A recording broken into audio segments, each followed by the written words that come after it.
আচ্ছা, একটি পাল্লার মধ্যে যদি দুনিয়ার সব কিছু আল্লাহ যেগুলো তৈরি করেছেন, যতগুলো মানুষ নেকি আমল করেছে, সবগুলো যদি এক পাল্লায় দেয়, আর আপনার একদিনের আমল যদি এক পাল্লায় দেয়, সেই আমলটা ভারী হবে। কি এমন কি আমল কি আমি আপনাকে শিখিয়ে দেব?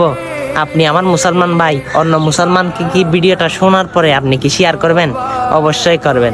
আপনি সামনে এমন একটি রাত পেতে যাচ্ছেন, যেটা হচ্ছে লাইলাতুল কদরের রাত। শুধু আল্লাহ রাব্বুল আলামিন বলে, এই রাতে যদি একদিন ইবাদত করেন, 83 বছর 4 মাসের ইবাদত আল্লাহ রাব্বুল আলামিন আমলনামায় দিবে। আর এক পাল্লায় যদি সারা দুনিয়ার সব কিছুই দেন এবং একদিনের ইবাদত যদি এক পাল্লায় দেন, একদিনের ইবাদতটা বাড়তে হবে, একদিনের ইবাদতটা ভারী হবে। সুবহানাল্লাহ। অবশ্যই সেই লাইলাতুল কদরের দিন আবার পেতে যাচ্ছেন, সবাই বেশি বেশি আমল করবেন আর লাইলাতুল কদরের কথাটা সকল মুসলমানের ঘরে ঘরে বেশি বেশি পৌঁছে দিবেন। আপনিও মুসলমান, ইনশাল্লাহ লাইলাতুল কদরে আল্লাহ আপনাকে কবুল করবে। ভিডিওটা শেয়ার করে সবাইকে জানার সুযোগ করে দিন। সুম্মা আমিন।